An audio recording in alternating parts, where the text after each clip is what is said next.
ইজাবতায় লক্ষ্য-জক্কর এবং ফিটনেসবিহীন গাড়ির ব্যাপারে উনি বলেছেন ১ নম্বর একটা পয়েন্টে। এই বিষয়টা উনি একটা পরিসংখ্যান দিয়েছেন। হ্যাঁ, পরিসংখ্যানটা অনেক পূর্বের। ইতিপূর্বে আপনারা জানেন গত ফেব্রুয়ারি পর্যন্ত আমাদের গভর্নমেন্টের পক্ষ থেকে গাড়ির জরিমানা ব্যতীত ট্যাক্স ফিটনেস হালনাগাদ করার একটা সুযোগ ছিল। অনেক গাড়ি এর মধ্যে ইতিপূর্বে ট্যাক্স ফিটনেস হয়ে গেছে। তারপরও বেশ ভালো সংখ্যকই এখনও ফিটনেসের আওতায় আসেননি। যে সংখ্যাটা হয়তো এই মুহূর্তে আমার কাছে নেই। তো ফিটনেসবিহীন গাড়িটা আসলে ঈদের পূর্বে যে বিষয়টা ঘটে থাকে যে অনেক গাড়ি ফিটনেসবিহীন গাড়ি আমরা দেখতে পাই। তো এই ক্ষেত্রে আসলে আমাদের ইতিপূর্বে যে বক্তারা যে বিষয়গুলো বলেছেন আমি ওনাদের সাথে একমত যে পুলিশের পক্ষ থেকে যে কথাটা বলেছেন উনি শুধু দায়িত্ব পালন করতে পারবেন, কিন্তু মানে ওনাদের পক্ষ থেকে যে উনি যেটা বলেছেন আর কি যে ওনার করার কিছু নেই, আসলে ওনাদের করার অনেক কিছু আছে এবং করছেনও, যে উনি অন্যভাবে কথাটা উপস্থাপন করেছেন। আমি যে বিষয়টা বলবো যে এই ফিটনেসবিহীন গাড়ি রাস্তায় চলাচল করার জন্য যে বিষয়টা ঘটে থাকে এখানে সকলকে দায়িত্ব নিতে হবে। বিআরটি এর পক্ষ থেকে আমরা মোবাইল কোড করছি, আমাদের যে পদক্ষেপগুলো নিয়েছি আমরা আপনাদেরকে বলে থাকি যে আপনারা জানেন ইতিপূর্বে আমাদের সড়ক উপদেষ্টা মহোদয় এবং সড়ক সচিব মহোদয় এবং কঠোরভাবে আমাদের নির্দেশনা দিয়েছেন যে অবৈধ এবং ফিটনেসবিহীন গাড়ি যাতে সড়কে চলাচল করতে না পারে।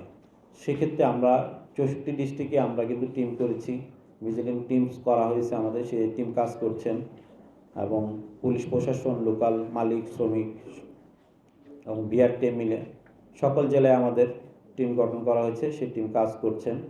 তারপরেও কিছু কিছু গাড়ি চলে আসে ফিটনেসবিহীন। সেই ক্ষেত্রে আমি যেটা অনুরোধ করবো এখানে যে এই গাড়িগুলো কিন্তু চালাচ্ছেন আমাদের কোনো না কোনো শ্রমিক ভাইরা। তো শ্রমিক ফেডারেশনের প্রতি আমার অনুরোধ থাকবে যে ওনারা যদি একটা নির্দেশনা দেন যে ওনাদের যেসব শ্রমিক ভাইরা আছেন যে তারা যদি কোনো ফিটনেসবিহীন বা লক্ষ্য-চক্কর গাড়ি কোনো মালিক চালানোর জন্য অনুরোধ করে তারা যদি সেটা ডিনাই করে সেই ক্ষেত্রে কিন্তু কাজটা আমাদের জন্য আরও সহজ হয়ে গেল, অনেক গাড়ি কমে যাবে। তদ্রূপভাবে যে বিভিন্ন ব্যানারে আমরা দেখে থাকি যে অনেক সময় সবগুলো নয় যে আমাদের মালিক সমিতি মহাসচিব মহোদয় যেটা বলেছেন যে অবৈধভাবে ওনাদের অগোচরে কিছু গাড়ি চলে আসে ফিটনেসবিহীন গাড়ি, লক্ষ্য-চক্কর গাড়ি ঈদের মধ্যে, সেটা যেরকম সত্য তারপরে এই কথাটাও সত্য যে অনেক ব্যানারেও আমরা অনেক গাড়ি পেয়ে যাই যে ব্যানার ইউজ করে তারা গাড়ি পরিচালনা করছেন, গাড়িটা ফিটনেস নেই। সেক্ষেত্রে আমি মালিক সমিতির মহাসচিবের অনুরোধ করব যে আপনাদের সমিতির পক্ষ থেকে যতগুলো ব্যানার আছেন যারা গাড়ি পরিচালনা করেন তাদেরকে যদি একটু অনুরোধ করেন যে ওনাদের পক্ষ থেকে যে কোনো ধরনের যেসব গাড়ির ফিটনেস নেই বা একটু ত্রুটিপূর্ণ সেই গাড়িগুলো যাতে সড়কে না নামিয়ে আনে, সেটা আমি ওনাদের পক্ষে অনুরোধ করছি। আর বিআরটির পক্ষ থেকে আমরা মোবাইল কোড করছি, সামনে করে থাকবো ইনশাল্লাহ। যে টিমটা করেছি সেই টিম কাজ করছে। আর যাত্রী কল্যাণ মহাসচিবের যে একটা 2 নম্বর একটা অনুরোধ ছিল যে আমাদের যে ভিজিলেন্স টিম সেই টিমে ওনারা কাজ করছেন, আমি ওনাদেরকে ওয়েলকাম জানাচ্ছি। আমাদের সকল জেলার যে টিমগুলো আছে ওনাদের সদস্যরা আমাদের সাথে অবশ্যই থাকবেন এবং কাজ করবেন, মনিটরিং করবেন এবং ওনারা আমাদের সাথে আছেন। ইতিপূর্বে এই টিমে আমাদের মালিক, শ্রমিক, পুলিশ সকলে আছেন, এখন থেকে যাত্রী কল্যাণের ওনারাও আমাদের সাথে থাকতে পারবেন।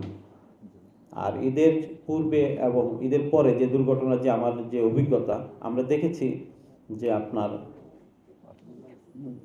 ঈদের পূর্বে এবং পরে কিছু সিনিয়র ড্রাইভার থাকে যারা খুব ভালো ড্রাইভ করেন রাস্তাঘাটে, বাট ওনারা ছুটি নিয়ে যান। এটা আমি কয়েক বছরে অ্যানালাইসিস করে দেখলাম যে ঈদের পরে বিশেষ করে ঈদের পরবর্তী যে দুর্ঘটনাগুলো ঘটে সেগুলোতে দেখা যাচ্ছে যে সেই গাড়িটা যে ড্রাইভার ড্রাইভ করতো সে ড্রাইভার ঈদের পর হয়তো ছুটি নিয়েছে, তার হেল্পার বা সহযোগী ড্রাইভার গাড়িটা ড্রাইভ করে থাকে এবং রাস্তাঘাট ফাঁকা থাকে, দুর্ঘটনার একটা প্রবণতা বেড়ে যায়। সেক্ষেত্রে আমি অনুরোধ করব শ্রমিক ফেডারেশনের যে আমাদের সভাপতি দুদু ভাই আছেন যে আপনারা যদি এই বিষয়টা একটু নজরদারিতে রাখেন এবং মালিক সমিতিকেও অনুরোধ করবো যে আপনাদের যে ভ্যানারের যে মালিকরা আছেন ওনাদেরকে যদি অনুরোধ করেন যে যারা দক্ষ ড্রাইভার তারা যদি ছুটিতে যায়ও কোনো প্রয়োজনে যাদেরকে ছুটি দিয়ে থাকে তাহলে অদক্ষ বা হেল্পারের কাছে গাড়িগুলো না দিয়ে যে মোটামুটি ভালো মানের ড্রাইভার যাদের ড্রাইভিং লাইসেন্স আছে তাদেরকে যদি গাড়িটা ড্রাইভ করতে দেওয়া হয় সেক্ষেত্রে আমি মনে করি দুর্ঘটনা অনেকাংশে কমে আসবে। আরেকটা বিষয় আমরা লক্ষ্য করে থাকি যে ঈদের পূর্বে এবং পরে যে মোটর বাইক যে অনেকেরই ড্রাইভিং লাইসেন্স থাকে না, অল্প বয়সের বাচ্চারা যারা 14-15 বছর বাচ্চা তারাও ড্রাইভ করছে। হ্যাঁ, এবং এটা আসলে হয় কি ছুটি থাকে, স্কুল কলেজ ছুটি থাকে, অনেকে গ্রামের বাড়িতে বেড়াতে যায় বা শহরে ফাঁকা থাকে, এই সুযোগে অনেক বাচ্চা কাচ্চা বা উনিকে আমি দেখছি এই ড্রাইভটা করে। এটা আপনাদের কাছে অনুরোধ করবো সাংবাদিক ভাইদেরকে, আপনারা একটু সচেতনতা বৃদ্ধি করবেন এবং এই বিষয়গুলো উঠিয়ে ধরবেন যে দুর্ঘটনার কারণ কীভাবে হয়। কারণ ইতিপূর্বে যেসব দুর্ঘটনাগুলো ঘটেছে সেখানে ম্যাক্সিমাম আমি দেখছি মোটরসাইকেলে যে দুর্ঘটনা, তাদের ড্রাইভিং লাইসেন্স থাকে না এবং অল্প বয়সের বাচ্চারা এই ড্রাইভটা করে থাকে। কারণ থাকে তার স্কুল ছুটি থাকে, রাস্তাঘাট ফাঁকা থাকে, বাসায় তার না অথবা তার বড় ভাই বা অন্য কারো একটা বাইক আছে, সে সেটা নিয়ে রাস্তা পরিচালনা করতেছেন। সে বিষয়টা আপনারা একটু নিয়ে আসবেন, আমি আশা করছি।